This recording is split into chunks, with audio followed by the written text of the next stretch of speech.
You ready? Ready. They're serious! Who is this lunatic? He didn't make it. I need to know who killed my son. It's gotta be an inside job.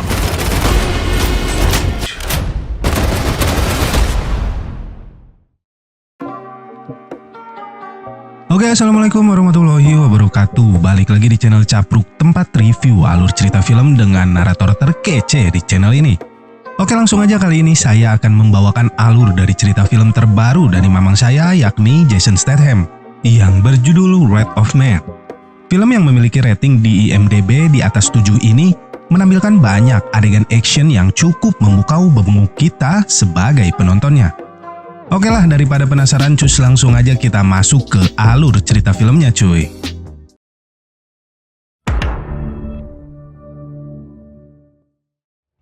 Film diawali di sebuah tempat dan terlihat seorang pegawai penjaga keamanan sedang masuk ke dalam mobil setelah memasukkan beberapa kantung uang ke dalam mobil tersebut.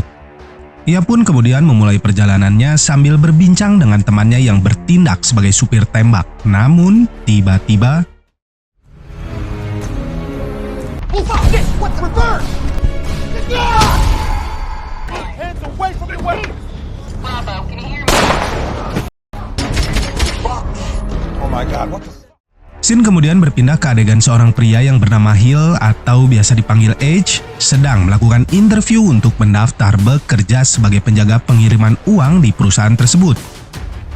Terry adalah orang yang mewawancarainya juga memberitahukan bahwa perusahaan mereka kehilangan 2 orang penjaga minggu lalu diakibatkan pembajakan oleh para perampok.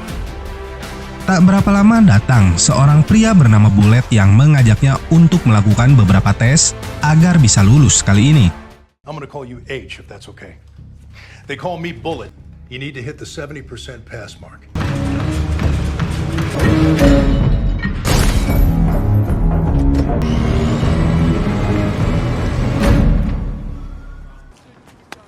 Let's get you suited. Edge pun akhirnya mendapatkan nilai pas-pasan yakni 70% sebagai standar lulus bekerja di perusahaan tersebut. Setelah resmi menjadi pegawai di sana, ia kemudian dikenalkan dengan beberapa orang rekannya yang bernama Boy Sweet Dave dan juga Hollow Bob. Here you go, Shirley. May I introduce H? He looks like he could handle a cock. Meet Hollow Bob and Boy Sweat Dave. Edge lalu diberikan sepucuk senjata sebagai alat bantunya dalam bekerja. Di sini Edge langsung mendapatkan pekerjaan pertamanya dengan rekannya Mas Boy. Mereka bertiga kemudian tiba di sebuah bank untuk melakukan pengiriman uang senilai 2 juta dolar. Misi pertama Edge dan rekannya ini berjalan mulus dan bisa dibilang tanpa hambatan apapun yang berarti.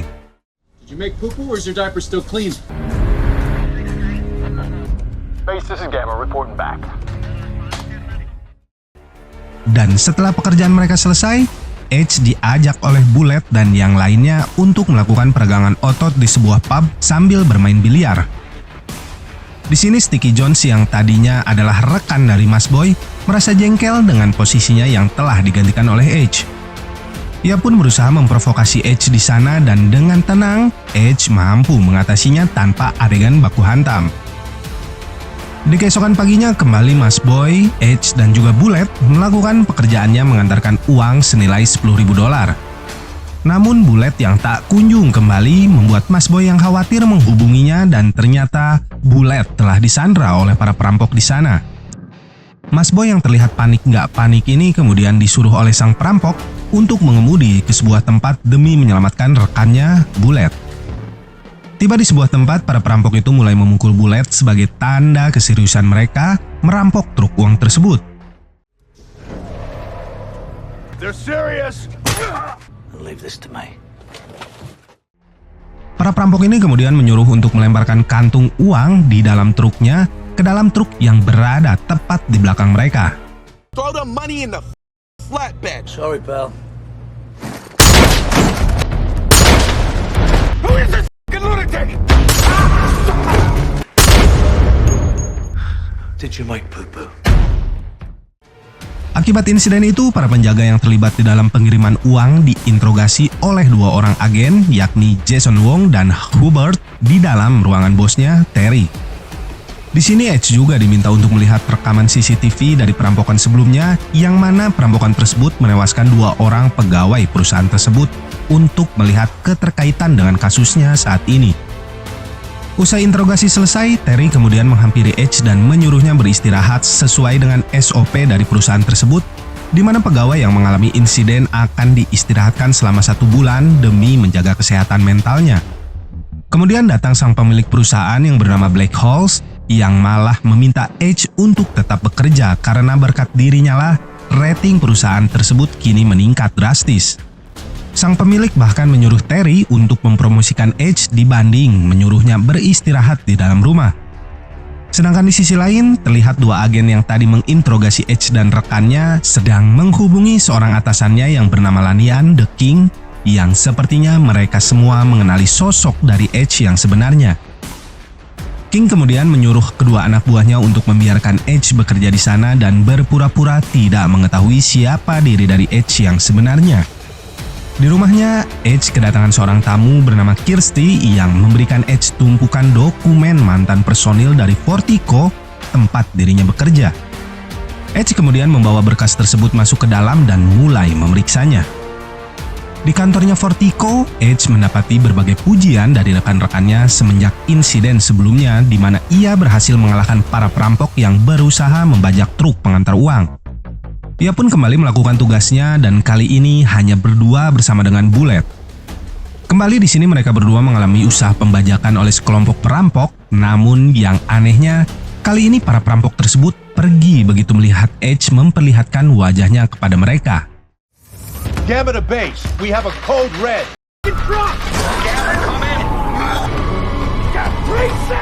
They just walked away.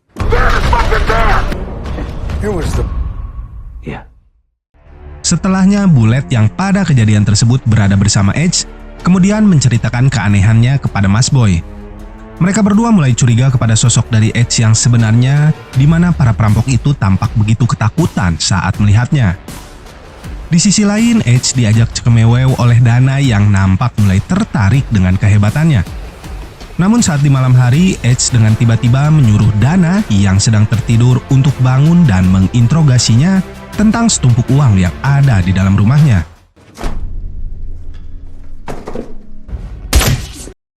Jesus Christ, okay, it's my saving. Stole it? Yeah, I stole it. Think carefully before you answer the question.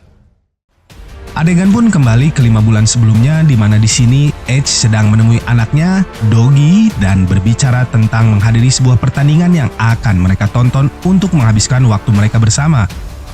Namun Edge tiba-tiba mendapat sebuah panggilan telepon dari Mike yang memintanya untuk mengawasi sebuah truk uang. Sempat menolak dikarenakan waktunya bersama sang anak terganggu, Edge akhirnya menyetujuinya tanpa memberitahukan hal tersebut kepada anaknya. Di perjalanan, Edge mulai berhenti dan berpura-pura memesan burrito sambil mengawasi truk yang diminta oleh Mike diawasi sebelumnya. Keep the doors locked. Don't go anywhere. Sir. Two burritos, please, sir. You got it. As if that truck is turning left or right. Your call has been forwarded to an... You hear me?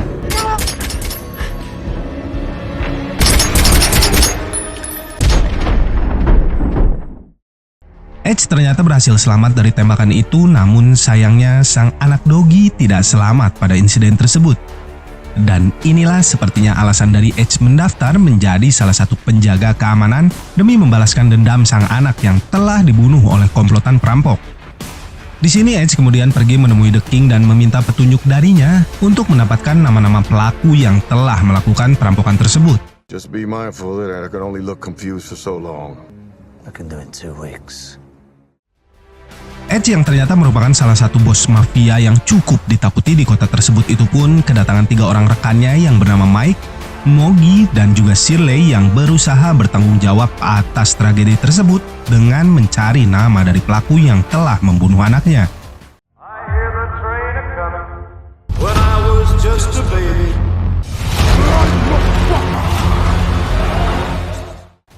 Setelah menginterogasi pria kulit hitam di sebuah bangunan tua, Edge akhirnya mendapatkan sebuah nama yakni Gashi Bersaudara, di mana mereka termasuk ke dalam penjahat kelas kakap yang sering melakukan kejahatan berat. Edge dan yang lainnya kembali melanjutkan pencarian petunjuk dari keberadaan Gacy bersaudara, di mana dirinya kini telah menangkap gerombolan penjahat yang telah merampok truk pengantar uang sebelumnya. Meskipun menurut Mogi mereka bukanlah komplotan dari Gacy bersaudara, namun yang dilakukan Edge sungguh mengedankan sekali. It isn't them. They ain't our men.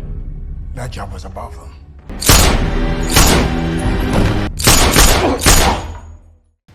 Edge kemudian kembali bertemu dengan Kirsty yang membuatkannya dokumen palsu agar dirinya bisa menyelinap untuk menjadi anggota penjaga keamanan Fortico dan mencari tahu siapa pembunuh dari anaknya. You have your pistol license? Family? Married. Divorced. Just make sure you took it over there. Scene kemudian berpindah ke sisi lain di mana terlihat di sini sekelompok orang yang merupakan veteran dari prajurit Amerika sedang berkumpul di sebuah tempat membicarakan tentang sebuah pekerjaan yang akan mereka lakukan. Pimpinan mereka yang bernama Jackson di sini mulai memberikan pekerjaan kepada rekannya yang bernama Jen, Carlos, Sam, Brad, dan juga Tom untuk merampok sebuah rumah demi mendapatkan sejumlah uang. 2 Rolexes, Patek. Number 1. Go ahead, 4. Incoming. 18 G's apiece? We're not the mafia. We're soldiers. Merasa hasil dari perampokan tersebut masih kurang, Jackson kemudian merencanakan untuk merampok sebuah mobil lapis baja pengirim uang demi mendapatkan uang tunai yang lebih banyak. Mereka juga memiliki orang dalam di perusahaan tersebut yang memungkinkan mereka untuk mendapatkan informasi yang akurat terkait mobil mana yang berpeluang untuk dirampok nantinya. Jackson juga mengatakan bahwa anggotanya dilarang membeli barang mewah dari hasil uang tersebut dikarenakan akan menimbulkan perhatian nantinya. Dan misi mereka pun dimulai dengan menyamar sebagai tukang bersih-bersih. Mereka berhasil membajak salah satu truk pengangkut uang tersebut. It's not your money. Show me your hands, White. Rhythm is normal. Be smart. This isn't retirement money. There's more gold in these hills. Merasa bisa mendapatkan banyak uang dengan cukup mudah, mereka kembali berencana membajak sebuah truk pengantar uang yang membawa lebih banyak uang tunai di dalamnya.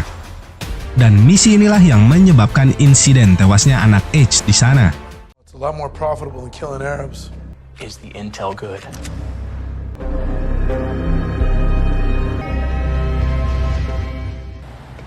Who the f*** are these clowns? Gotta get these hinges greased, Nick. No, out of the car.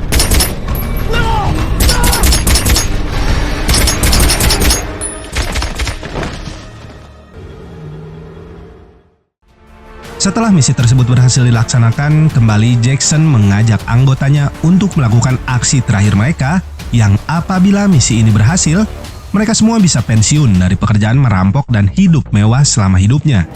Jackson mengajak anggotanya untuk merampok depot penyimpanan uang, di mana depot adalah tempat mobil lapis baja mengumpulkan semua uang hasil pengantaran mereka. Misi kali ini akan mereka lakukan bertepatan dengan hari Black Friday. Black Friday sendiri diidentikan dengan pembelanjaan besar-besaran yang dilakukan oleh masyarakat Amerika dan Eropa, sehingga uang tunai yang beredar akan sangat besar pada hari tersebut.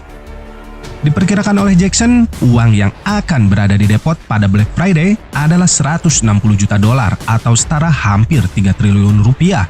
Wow! Di depot Fortico sendiri, Terry selaku pimpinan di sana memastikan pada Black Friday hari ini semua anggota penjaga keamanan pengantaran truk pengangkut uang harus lebih waspada dan memastikan mereka dan juga uang yang dibawa bisa selamat sampai ke depot. Di sisi lain, Jackson yang sedang bersiap melakukan misinya kemudian menjemput Jen di kediamannya dan mendapati banyak barang mewah di sana. Di adegan lain, Edge kini melakukan misi pengantaran uang hanya berdua dengan Bullet. Dan di luar dugaan, Bullet di sini lalu menceritakan tentang teman-temannya yang ternyata itu adalah kelompok dari Jackson dan menyuruh Edge untuk tidak melawan apabila ia ingin selamat kali ini. I've got some friends. I tell them which trucks to hit. So do as I say and you won't get hurt. We want the jackpot. Do we have a deal? Gamma, I lost camera signal in your truck. What's happening there, Rover? We're set. Cameras are disarmed. Is not the day to be a hero. You'll see tomorrow. Setibanya mereka di depot Vertigo, Jackson dan anak buahnya mulai keluar dari dalam truk dan menodongkan senjatanya ke semua orang penjaga yang ada di dalam sana. Beberapa dari mereka mulai memasuki tempat penyimpanan uang dengan menjadikan Edge sebagai tameng dan menyuruh Terry dan juga Mas Boy untuk tiarap di atas lantai. Sedangkan sebagian lainnya pergi dengan berpura-pura membawa Bullet sebagai sandera dan menuju ruang kontrol depot agar mereka bisa mengambil alih depot tersebut dan membawa masuk tim Elvis, di mana di tim ini Jackson membawa sebuah mobil yang akan digunakan untuk membawa kabur uang hasil perampokan tersebut. Open the gate. Bullet, get down!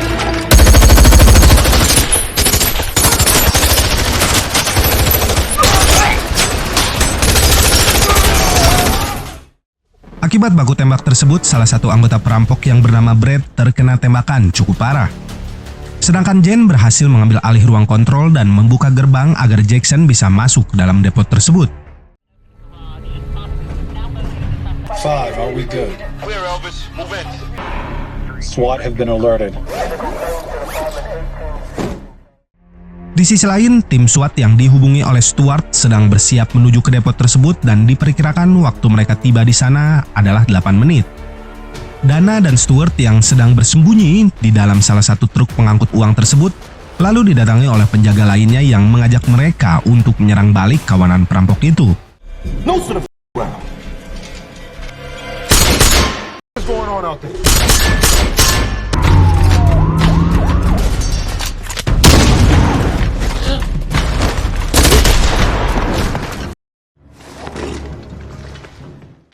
Edge di sini berhasil membunuh Carlos dan juga membebaskan Terry juga Mas Boy. Lalu ia mengambil helm anti peluru milik Carlos dan kembali menyerang salah satu dari perampok yang sedang memasukkan kantung uang ke dalam truk mereka. Setelahnya, Edge menaruh ponsel miliknya ke dalam kantung uang tersebut dan menggunakannya sebagai pelacak. Sedangkan di ruangan lain, Terry dan Mas Boy yang sedang bersembunyi diketahui oleh salah satu perampok yang langsung menembak Mas Boy tepat di dadanya.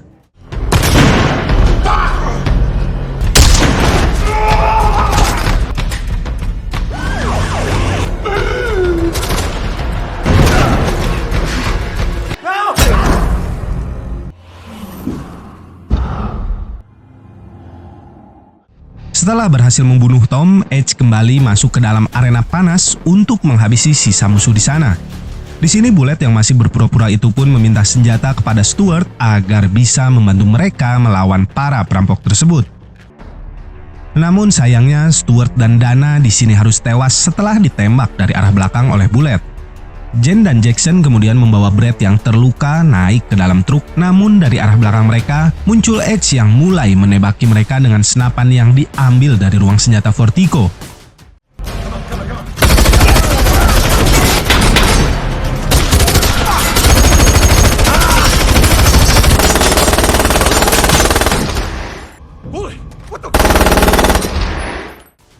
Mereka bertiga kemudian berhasil kabur dari sana dengan membawa semua uang bersama mereka. Di luar gedung Vertigo, mobil yang mereka tumpangi diikuti oleh beberapa mobil polisi dan juga helikopter, namun mereka berhasil lolos dan masuk ke dalam basement sebuah gedung. Di sini terlihat sang ketua Jackson terkena tembakan dari Edge tepat di lehernya. Terlihat Jackson di sini berniat untuk membunuh Jan, namun sayangnya di sini malah Jen lah yang membunuh sang ketua dengan sebilah pisau. Tersisa Bullet dan Jen yang membawa uang-uang tersebut menggunakan sebuah motor ATV melewati terowongan dan kembali memasukkannya ke dalam mobil yang telah dipersiapkan di ujung terowongan tersebut.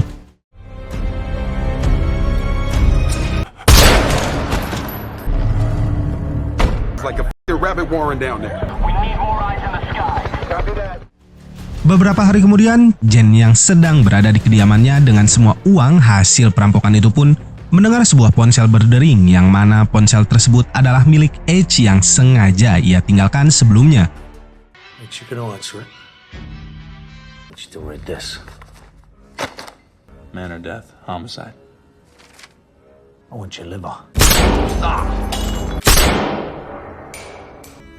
His name was Dougie. We're done.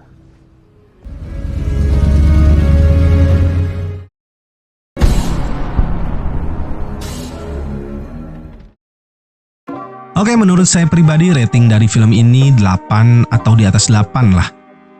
Karena dari segi alur ceritanya cukup menarik dan yang pasti pemeran utamanya yakni mamang saya, Jason Statham, terbilang pas banget gitu untuk memerankan sosok dari Edge sebagai bos mafia dengan karakternya yang cool nan kalem namun mematikan.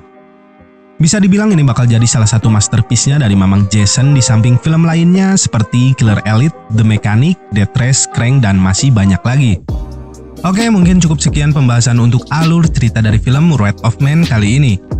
Semoga masih bisa menghibur dan menambah wawasan kalian yang kuliah di jurusan kedokteran. Wassalamualaikum warahmatullahi wabarakatuh.